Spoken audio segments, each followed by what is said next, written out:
বুদ্ধং শরণং গচ্ছামি। টালিগঞ্জ মোড় অ্যাভিনিউ বৌদ্ধ সমিতির পক্ষ থেকে সব ধর্মের সব মহাগুরুদের সঙ্গে নিয়ে মিছিল করেন বৌদ্ধ সন্ন্যাসীরা। সাম্প্রদায়িক সম্প্রীতির প্রচারক মুখ্যমন্ত্রী মমতা বন্দ্যোপাধ্যায়কে হিন্দু বিদ্বেষী বলার বিরোধিতা করে এই মিছিল করা হয়। প্রথমে পায়ে হেঁটে, তারপর টালিগঞ্জ ট্রাম ডিপো থেকে ট্রামে চেপে মিছিল হয়। আমি অন্যায়ের পাশে আছি। যদি আমি মহারাজ হয়ে যদি কোনো একটা দলীয় দলকে যদি আমরা যদি বিরোধিতা করতে চাই, দেখুন আমরা ধর্মগুরুরা, আমাদের কাছে বিজেপি যেমন, তৃণমূল তেমন, সিপিএম তেমন, কংগ্রেস তেমন, আমরা কোনো বাগাবাগি করতে পারি না। আমাদের কাছে যে আসবে তাদেরকে আশীর্বাদ করতে আমরা বাধ্য।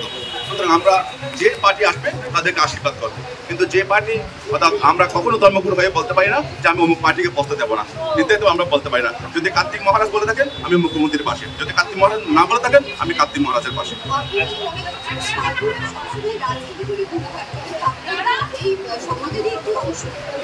দেখুন, রাজনীতি থাকে। যেমন আমিও আপনারা দেখবেন, আমি মাননীয় মুখ্যমন্ত্রীর সাথে অনেক মিছিল হেঁটেছি।